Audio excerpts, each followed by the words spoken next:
Thank you guys for being here tonight. It's terrific to see my old friend Amanda, who I've known for 7 years now, and we'll get into all kinds of things. But I thought I'd start with, since we're talking about time, I thought I'd start with this question about how you are moving art at a faster pace than the kind of art that you grew up with, and what you're doing there. I'll keep talking while you're adjusting the microphone. I think I got it. Yeah, what that means to you.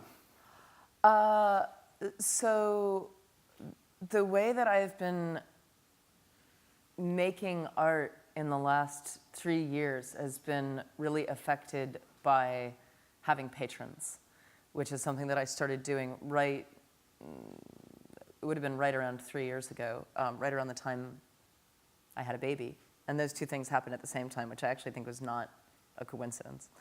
And one of the things that's been fascinating me lately about time and art and songwriting and how the whole mess works together is I've had all sorts of theories about what makes a good song, how you write it, inspiration and muses, and all sorts of really stupid romantic ideas about how writers are supposed to be that I feel like I have been gradually unlearning with each year that I grow as an artist. And it's hard for me to say if I had just stayed on a major label and never done crowdfunding and never tried patronage or never sort of got myself out of the system of write some songs, record 12 of them, put them on a record, send a record to a factory, have that factory distribute a bunch of records to a bunch of people, if I would have discovered this by myself.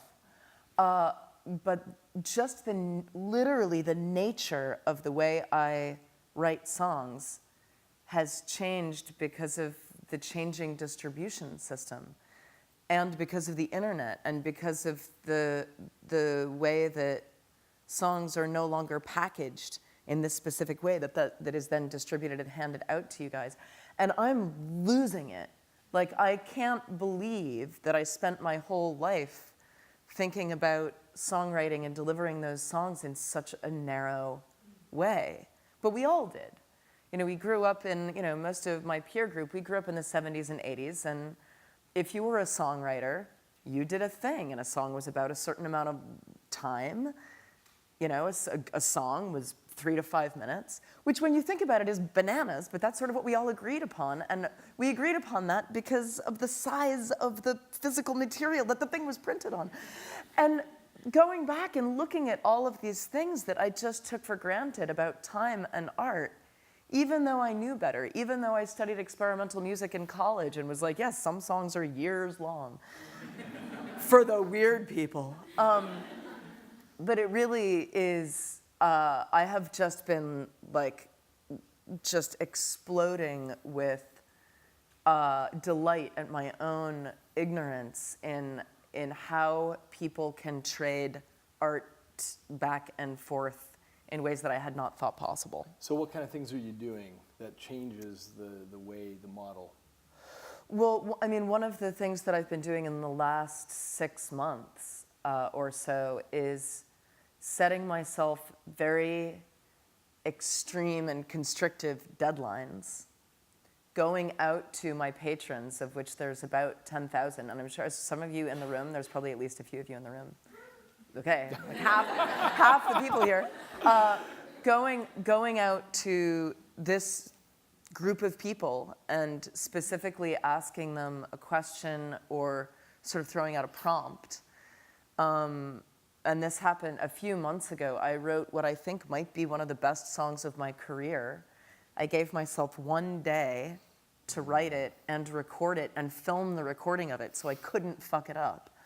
And I just went out to these 10,000 people and I said, what are you afraid of right now?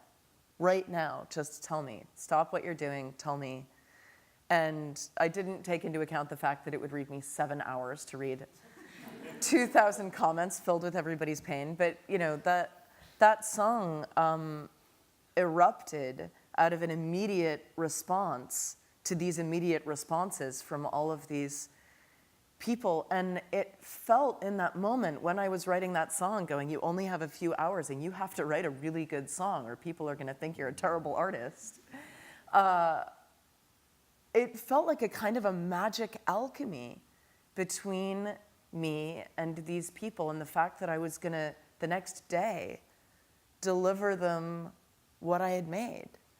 And so there's nothing technologically amazing about that, really. I mean, Except for being able to reach 10,000 people immediately. Right, but I mean, I could have technically done this 2,000 years ago if we had had paper. I could have just said, let's all meet in the forest tomorrow night, and you can all write. It would have been harder to arrange everyone meeting there, then. Yes, it would have. It would have been harder. But what this stuff has been bringing up for me, and one of the things that I was hoping would happen when I started this Patreon and patronage system, is that, you know, these possibilities that I couldn't foresee would sort of erupt, and that I would figure out how to play with this new system in a way that wasn't just gimmicky, but that actually was gonna bear real artistic fruit. And I'm finding it in real time, and it's really amazing. I have a little bit of an interpretation there, which is that deadlines help a lot in getting anything done. And we know this as artists and so on. And what you did seems to me like what's called a Ulysses Contract, where you remember the myth of Ulysses. He's coming home from the Trojan War, and he is going to pass the island of the Sirens, and realizes that he has this great opportunity to hear the sirens, but knows that what that means is that he'll crash into the rocks like any sailor, like any mortal man. So you guys remember, for those of you who read it, he has his men lash him to the mast, and they fill their ears with beeswax so they can't hear. And they get to pass the island of the Sirens, and he hears this beautiful singing. And he's already told his men, no matter what I do, just ignore me, just keep sailing. And of course, he goes crazy with passion and desire and wants to go there, but they keep sailing until they're free of danger. So this is what's called a Ulysses Contract now, because what it is the Ulysses of sound mind knew that he was going to end up in a situation where things weren't going to go the way he wanted.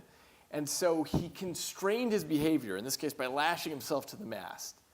And so anytime that you set up a contract like, hey, I'm going to write a song, and one day, let's go, I'm on record doing this, you know that, in fact, when you wake up that morning, you might decide, yeah, I'm going to go to Starbucks instead and go to the gym and whatever.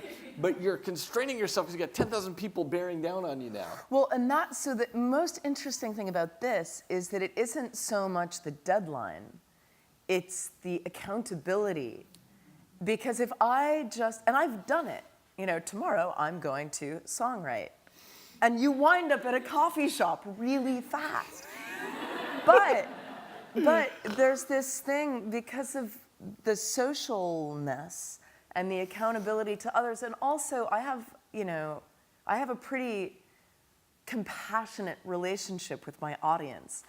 No part of me expects that if I get to the end of that day or the next day and don't deliver a song or deliver a bad song, that these people are going to be angry with me. But there's some kind of bizarre magic, whether it's in the agreement that we've made, the contract that I've made with the fans and the listeners, the contract that they've made with me, the fact that there's money at stake, which, you know, it's something that I've talked about a lot. The fact that there's money at stake, and that at the end of this process, I get to charge these people for the music that I've made and get paid my salary, it's yet another hump that I think a lot of artists would be really ashamed to cross, because it feels really gross and dirty to stick art and money right next to each other. But I will fucking tell you, knowing that there's actually thousands of dollars on the other side of the hill if I write a song that I deem good enough, is a really amazing motivation. Because there's so many coffees I can buy with that money. And so, like, it gets really complicated. There's all these layers of motivation and weirdness, and yet they kind of are all not real. Well, it's the only real thing that we have, though, in the sense that a deadline without any of those, without the social component, without the money component, without all that stuff, doesn't mean anything, as you started to say. all good deadlines have those Stakes. sorts of components. They have stakes. Exactly right. Yeah. Exactly right. In fact, some friends of mine who are behavioral economists started this website called Sticky. And the idea is you go there and you say, hi, I'd like to, you type in what you want to resolve. Like, I want to lose 15 pounds by July. And then with your credit card, you load on like $400 or whatever you set, right? And so they take your $400. And the idea is that if you lose the weight by July, you get the $400 back. You get every bit of it back. Can you lie? No. So you have a referee. You choose someone else to be a referee, which is the social component also. And then you get your friends involved, also social component, to root you along. But the idea is you're putting real stakes on there. There are actually various versions of this. One of them, I'll just mention this. There was a woman who really wanted to stop smoking. She was a woman in the South, and she had her whole life devoted herself to liberal causes. And so what she ended up doing was she told her friend, here's a $10,000 check, and if you catch me smoking again, I want you to donate my check to the Ku Klux Klan. Oh! And this is what's known as an anti-charity. And it's a really good motivator. So these things matter a lot for steering our behavior. The interesting part about this, I think, the interesting part is that we're made up of all these different voices and desires, and sometimes the voices are, hey, go to the coffee shop, and sometimes it's, hey, do the song. And so this is just a way of structuring things in your life so that you become the kind of person you want to be, which is the kind of person who has finished the song. Right. Yeah. Well, and so speaking of the people that we want to be and time, I feel like, and also being in a space that's dedicated to Buddhist ideas and study, one of the things that confounded me most about Buddhism and a mindfulness practice was exactly the kind of stuff that you write about as a neuroscientist, which is how can we attempt to be only in the present when that's actually kind of impossible because we survive only by virtue of the fact that we can forecast into the future. And so the first time I went on a silent Vipassana retreat and was, had been sitting there in meditation for 6 days, and of course there's all sorts of conditions that make it very easy for you not to think about the future because it's not real life, and there's, your food is provided for you, and you don't really have to do anything, and you don't have to accomplish anything. You can just sort of sit there and meditate. But I could not square how it made sense. And when I was finally allowed an interview with my teacher, my burning question was, how can we be mindful and get any shit done? And of course, she gave me the kind of answer that you would expect to come from a Buddhist teacher, which is, well, you get shit done mindfully, and you live in this sort of cellular universe where you're going from present moment to present moment. But I was like, I didn't get down. And so I was reading David's book, The Runaway Species, which is really fantastic. And there is a beautiful dance of art and science together, and how the innovation of science and the innovation of art reflect and connect with each other. It's a fantastic book. But it brought me back to the same thing, and I would love for you to talk about that. And our drive to the future is this thing that makes us human, and yet it also makes us suck at the same time. So how do we do that? How do we do this dance? Yeah. So what really differentiates us from all our cousins in the animal kingdom is our cortex, which is the wrinkly bit on the outside, expanded enormously. And a big part of that was the prefrontal cortex, this part here behind the forehead. And that is the part that allows us to simulate possible futures. And it grew so big in humans that we spend most of our time unhooked from the present, simulating what ifs, simulating what could be, and so on. And this is, by the way, what allows our hypotheses to die instead of us dying, because we can say, well, what if I jumped off this cliff here? Oh, no, that's not such a good idea. What if I stuck my hand in the fire? No, I'm not going to do that. And so you can simulate things, and as essentially life is this routine about learning the rules of the world. And as you learn the routines of the world, you get better at simulating possible worlds forward and evaluating what's going to happen. So this is what we do as a species, and it is the thing that's accounted for all of our success as a species. I mean, no other species builds Rubin Museums and has New York City and skyscrapers. I mean, if you fly over a forest, it looks the same way it did a million years ago, and there's all these wonderful animal species living there, but they're not doing the kind of stuff we do. Now, there's a sense in which they are more mindful and they live in the present, but I don't think, and there may be... I'm on team animal lately. Good for you. I mean, good for you if you can get to the mindfulness. I think it's very difficult because we are a creature that does this projection. And by the way, not just projection, but also reminiscence. We spend most of our time not here in the present, but dancing between these things. And by the way, just as a footnote, because I think this is interesting, these are totally related in the brain, as in when people, about 10 years ago this was discovered, when they were looking at the areas involved in memory and they were looking at the areas involved in future projection, they discovered it's actually the same brain areas. And when you find people that have damage to a particular part of their brain, and as a result they have no memory and they can't build new memories, they also have an inability to project into the future. So if you say to them, hey, when you go to Hawaii next month, you stand on the beach, what's it going to be like? Can you describe what it might look like? They say, I don't know, I just see a blank there, I don't know. And it's because in order to project in the future, you're resting on all your memories. You're resting on your whole notion of what has come before, and that's what gives you the building blocks to build your future. There's a beautiful passage in the book about an artist who loses her long-term memory and loses her ability to paint because she can't project any possibilities onto the canvas. She was actually a New Yorker magazine cover artist. She was making art for the cover of the New Yorker, and once she got this brain damage, she found herself unable. She would sit in front of her easel and just draw a blank. Yeah. So anyway, we're living in both of these worlds all the time. So I don't know. I think it's an interesting aspiration to see, can we not do that? It's not clear that we would have Rubin museums and cities if we didn't constantly think about the future. Well, and given that New York City and the Rubin Museum and all of this stuff is the same kind of thing that produced Donald Trump, we have to also ask the question, how much time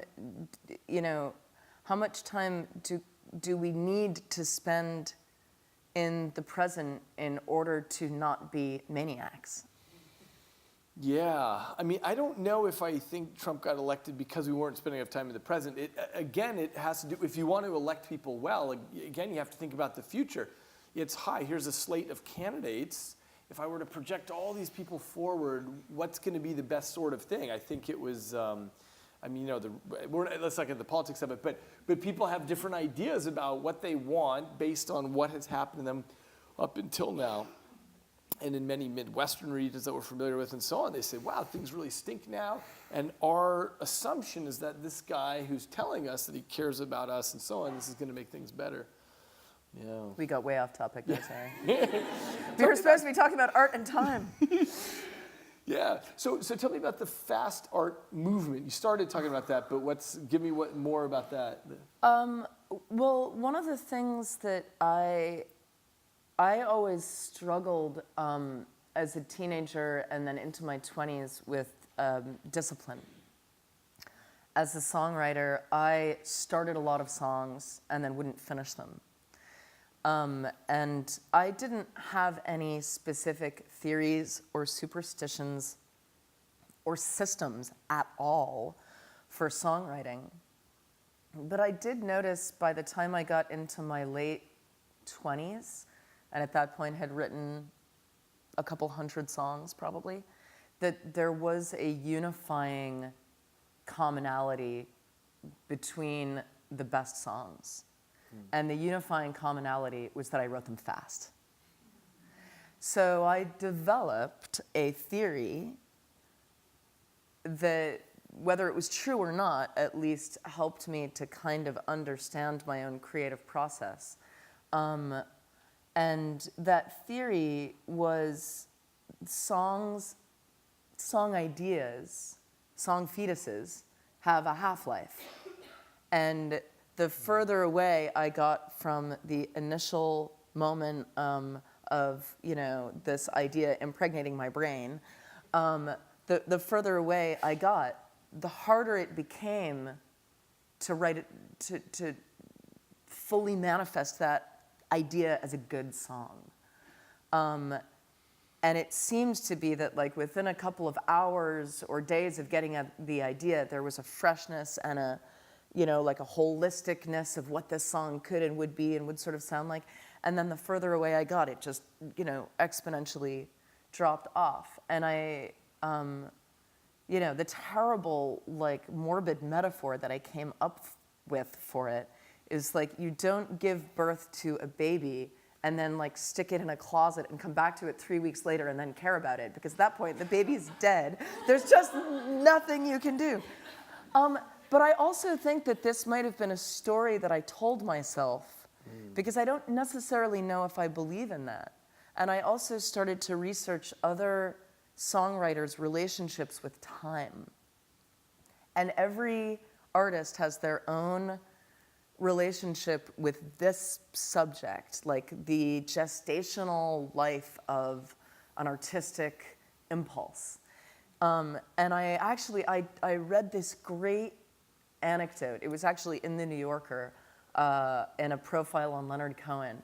And Bob Dylan and Leonard Cohen find themselves in a conversation about songwriting. Do you know this story? I don't. I haven't It's read this. great. So they are having a conversation about songwriting, and Leonard Cohen worked on Hallelujah for about 5 years, like tweaking, sculpting, perfecting, making sure, just working on it.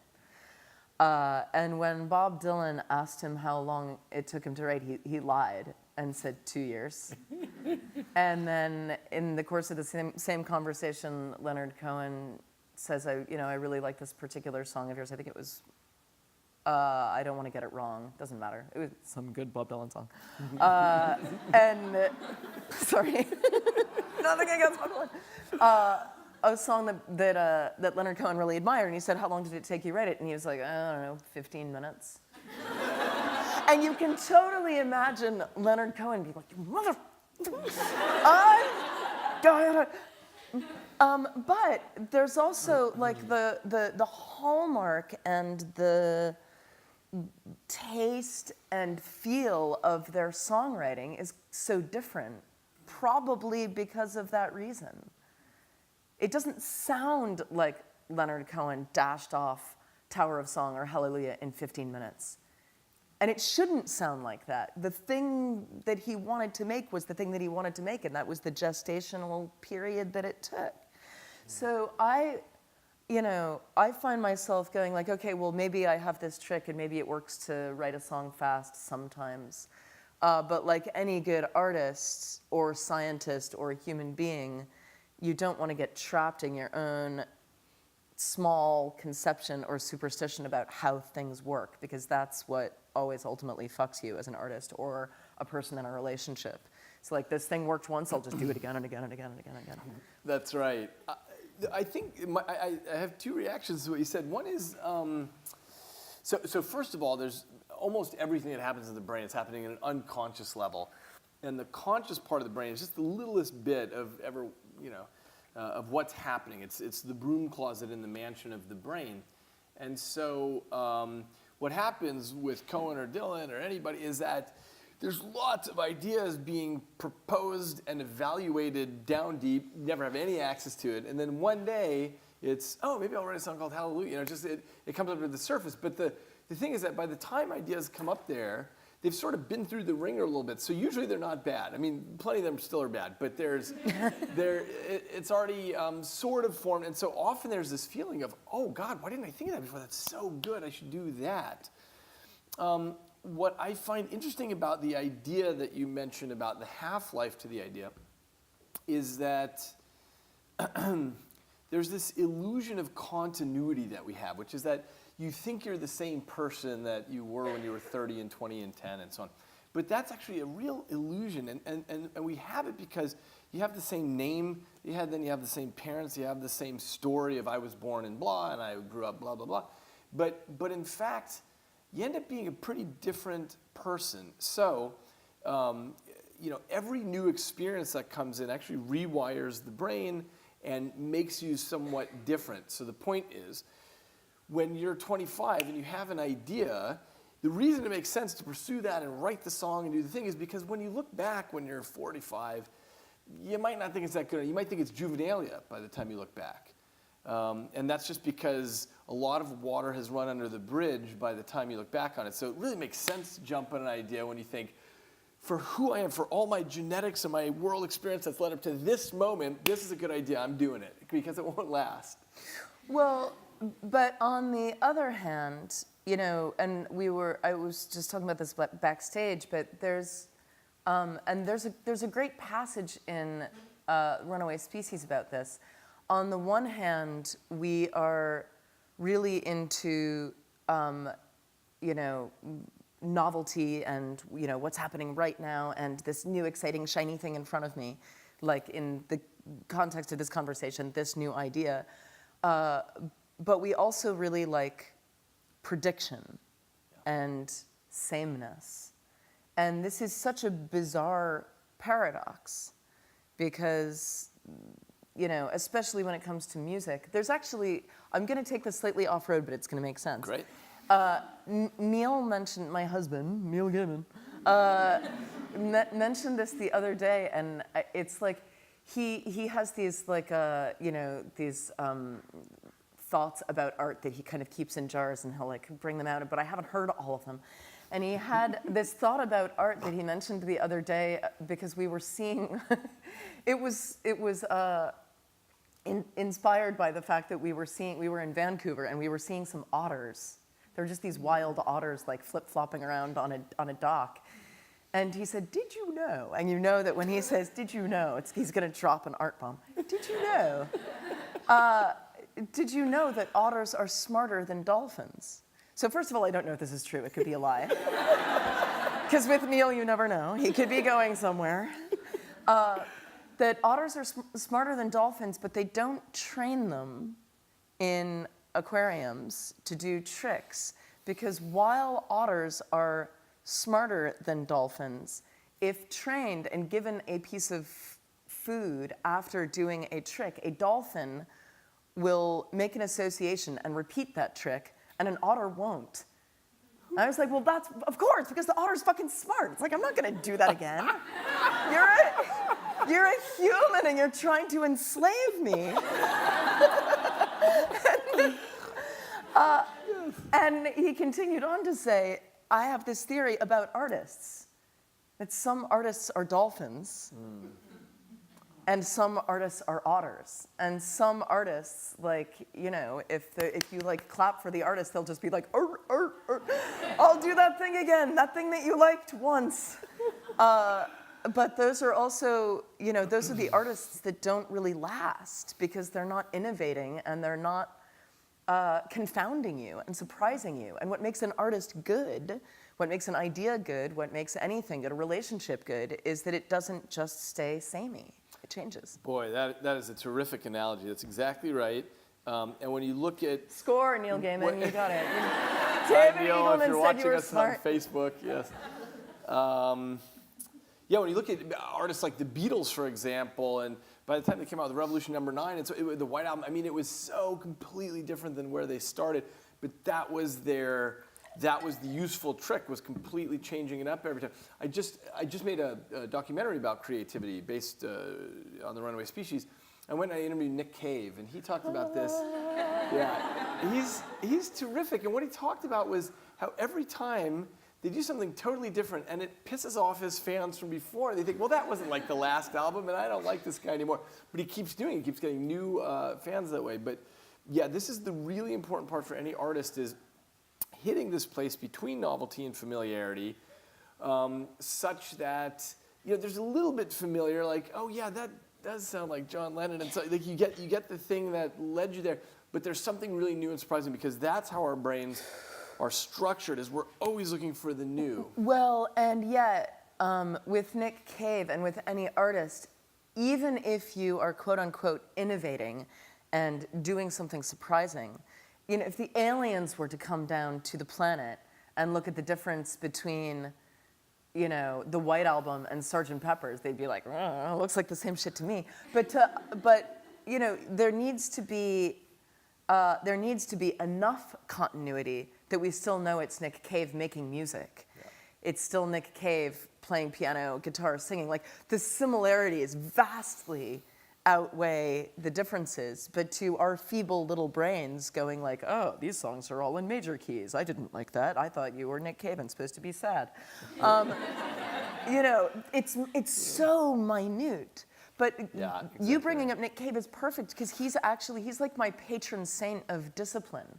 When I started doing, and I've even written about it on my blog, when I started doing these fast art moments on my Patreon, I used Nick Cave as my ultimate mentor and inspiration because he talks about just getting up and going to work, going to his studio, sitting down, and treating it like a 9 to 5, and sitting down and writing no matter what, which is something that so many artists, songwriters, creators will tell you is really the key to success. It's not sitting around and waiting for the muse to float down and hit you on the head with a great idea.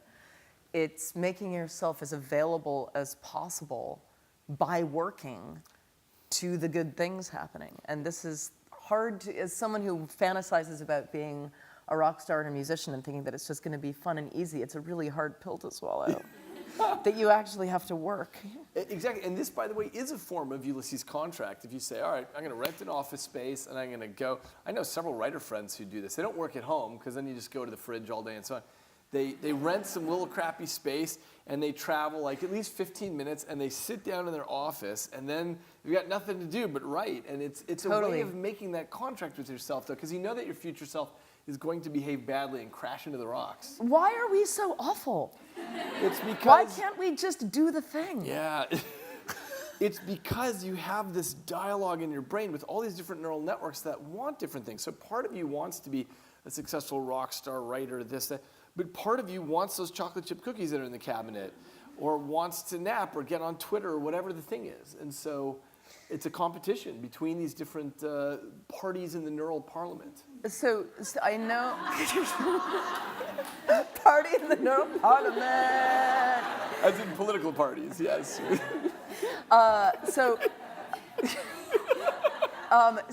Stephen King is one of those, he is like the Nick Cave of writing books. Is this very, very, very disciplined artist. And he once told Neil that he, at his home, he has 2 desks.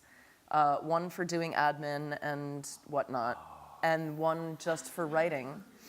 And he lives in a beautiful house in Florida, and one of the desks has this beautiful view and faces the sky and faces the trees and the birds and the beauty, and one of the desks just faces this shitty white wall, and that's the writing desk. Yeah. And it's the same thing. He's managed to evolve to the point where he can be in his house where the fridge calls and he's just like, I'm not answering the fridge. I'm just Stephen King staring at my shitty white wall. But it's also interesting to me that it took me having, I feel like I always subconsciously knew this. Because every artist or scientist or writer or person trying to be productive knows there is some path to discipline.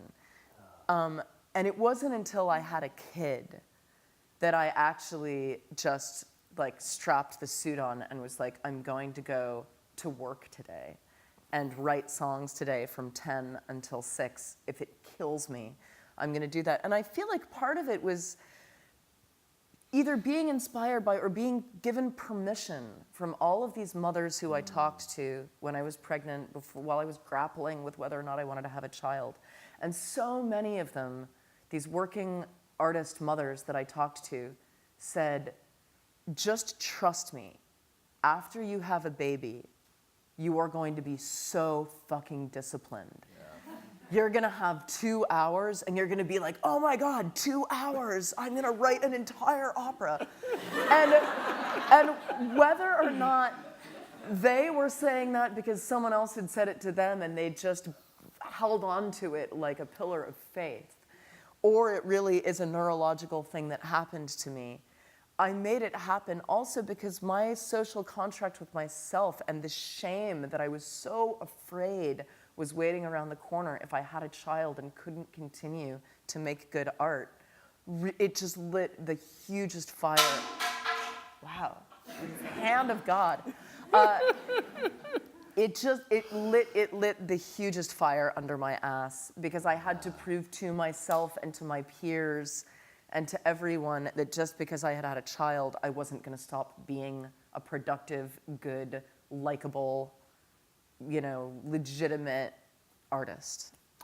By the way, I have seen this so many times. Women talk about getting baby brain when they have a baby, and they feel like they're sort of less smart, but in fact they are smarter and they're much more disciplined and much more thinking about schedule and able to get stuff done that way. It sort of sets you Ulysses Contract in place for you when you do that. This is related to a question I had for you, which is, we both have birthdays coming up at the end of this month, right? And so we're getting older and our lives are changing. How does time feel for you now as opposed to, let's say, when you were 10, when you were 20 and 30? I think time hasn't, it certainly hasn't gone in a predictable continuum. And time has definitely changed a lot in the last few years since having Ash. But also my relationship with time has changed since starting the Patreon and looking at my creative time and output through a different filter. And also, it's another one of those things that I didn't want to be true because I hate it when a cliche is true. But having a child really did smack me against a wall of time and appreciation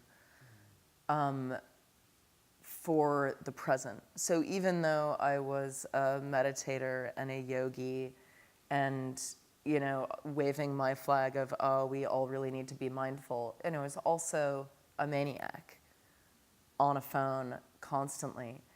And having this child show up looking at me was so much more powerful than you guys looking at me or you looking at me or my peers or my relational lover, my family, anyone else looking at me.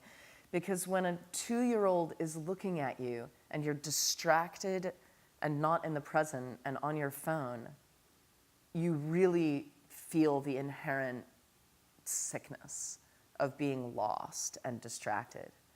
Because the knock-on effect is so obvious. And so nothing was really able to truly rip me out of my bad habits of mindlessness and distraction and carelessness like this kid. Which is to say, it's changed things a little bit. I still feel like a mess a lot of the time. But I also feel like, the part B of that is my own relationship with myself has had to improve.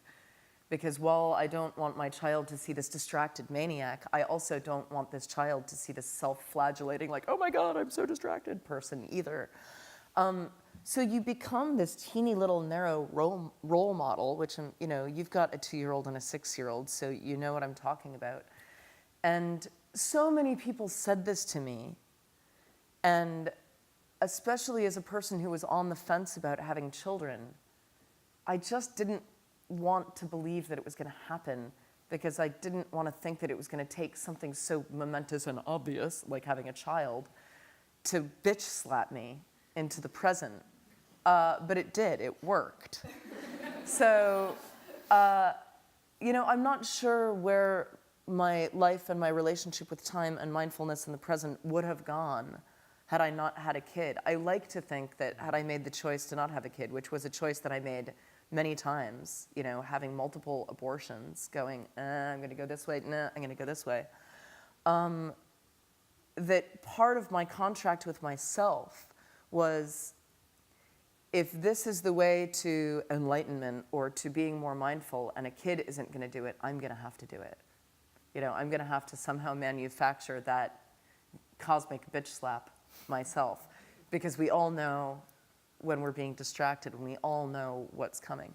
So I actually like to think that my other quantum self would just be growing with different constraints. But if you want a fast lane, have a kid. It's sort of like tying yourself to the mast. It's like you don't have a choice. In fact, you have to be less disciplined because the child sort of disciplines you for you. That's very beautiful, and I wonder if we look back in a year if we'll find there was a little miniature population explosion here. A lot of kids. Pros and cons. There's pros and cons. So you've been married for some years now to Neil, who happens to be a third cousin of mine, and we actually. Thanks, 23andMe. Yeah, exactly. They found out.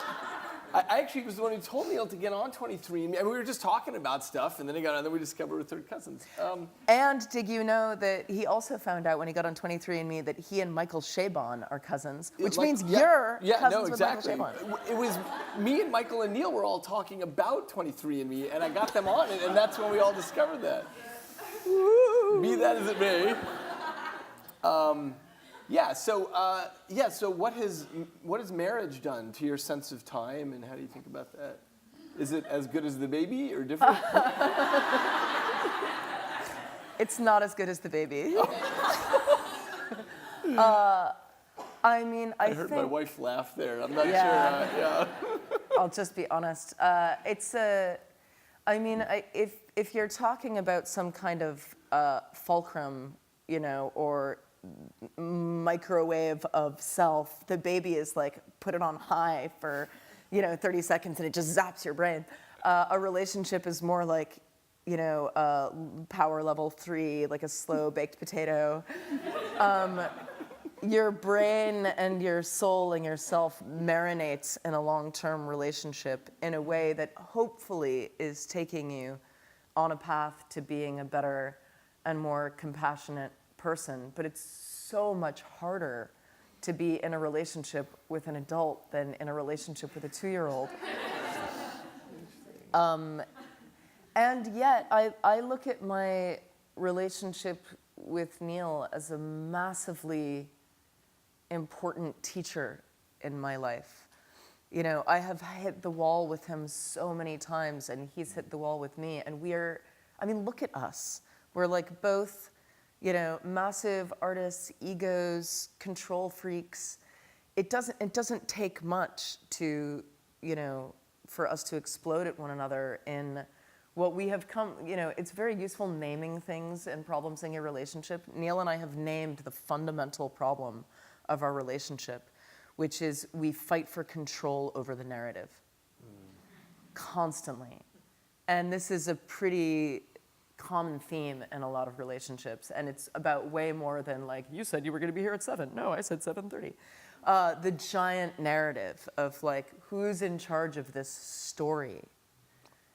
Oh God, and it's beautiful because Neil's whole brain and way of being and the way he not only makes his living but carves out his spot in the universe is through story, and his story of himself and his story of what all this is.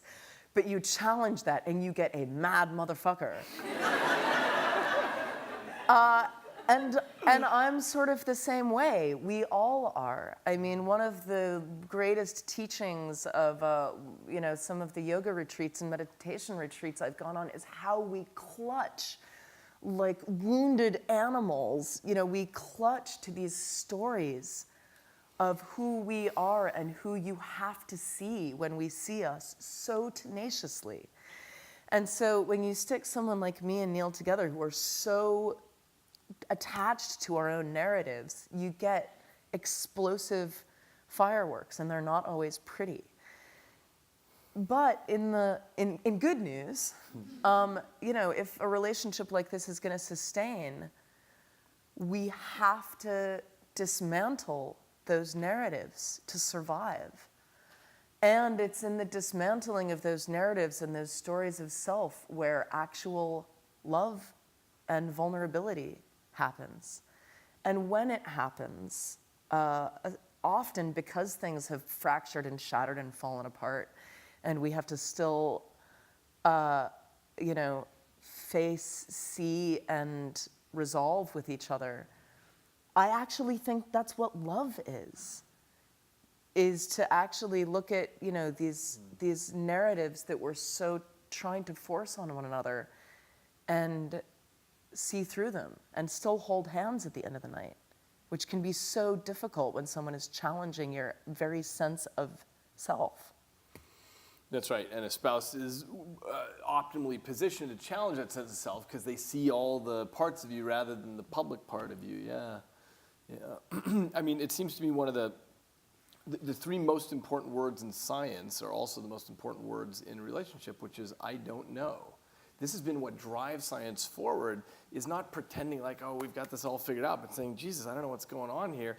But it's the same thing with our own personal narratives about saying, look, I've believed my whole life that this is true or that's true, and then saying, I don't know. I don't know if this is what she meant when she said that to me. I don't know if this is what he's trying to do to me. Maybe I'm wrong. Maybe I'm right. Maybe. Yes, in our relationship discussions lately, one of the most useful phrases has been, do you want to be right, or do you want to be happy? And I gotta write that one down. I mean, it's been kind of a marriage saver because we will stand there endlessly going like, no, I'm right, I'm right, I'm right, I swear to God, I'm right.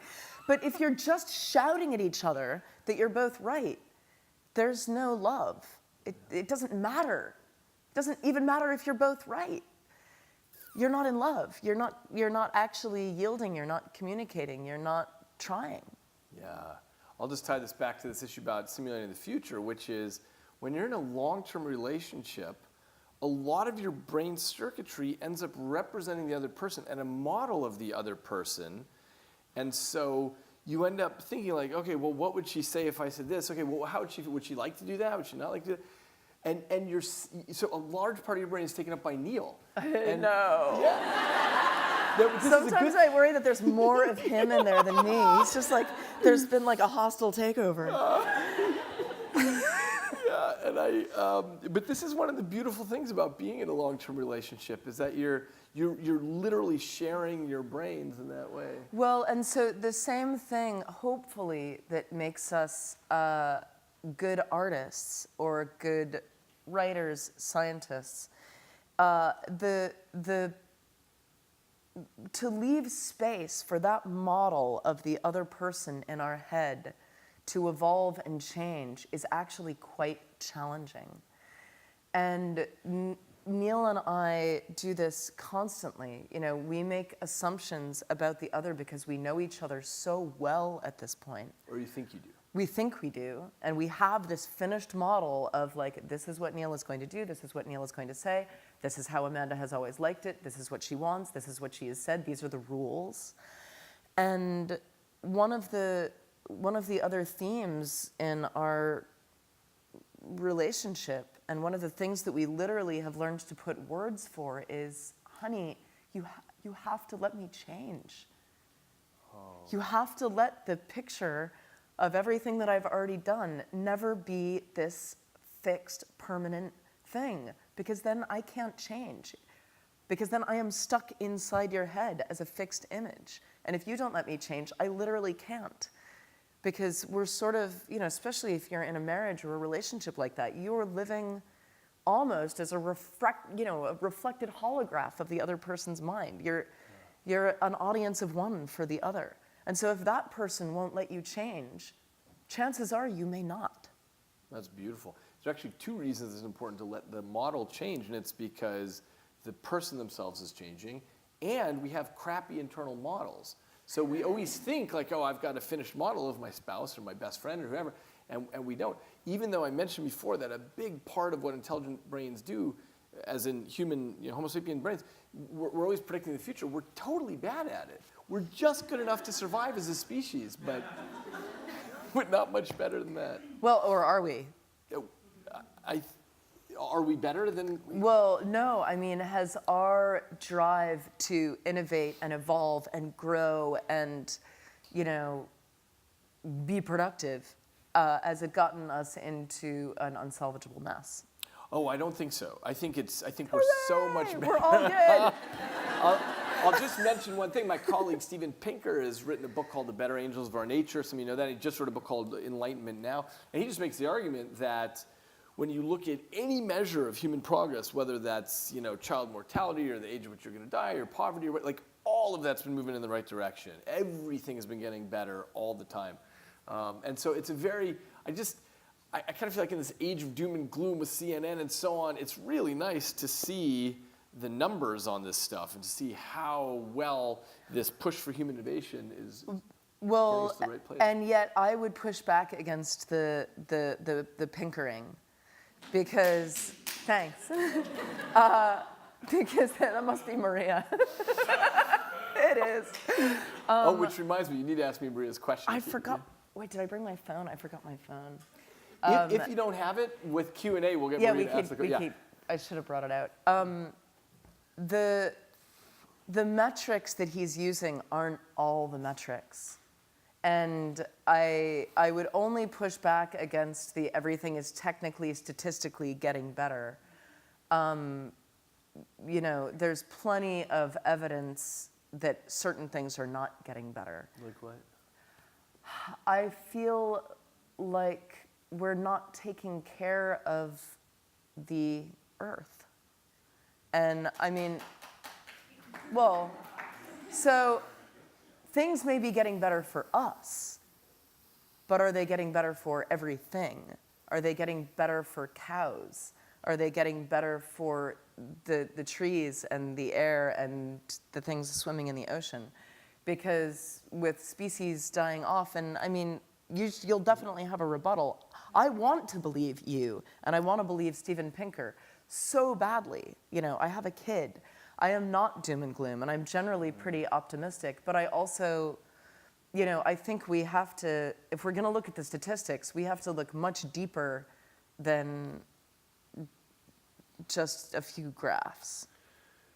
My only rebuttal would just be, I think it's actually very hard to know how we would measure if things are getting better or worse for animals. Just as an example, from an evolutionary point of view, from a biological point of view, all animals are trying to do is replicate their DNA and have more of them. There are now more cows than would have ever existed if humans weren't here. But are they happy? Well, but the question is, how could we ever know if we had 1,000 cows on the planet and they were an endangered species, if they'd be happier? We need a survey.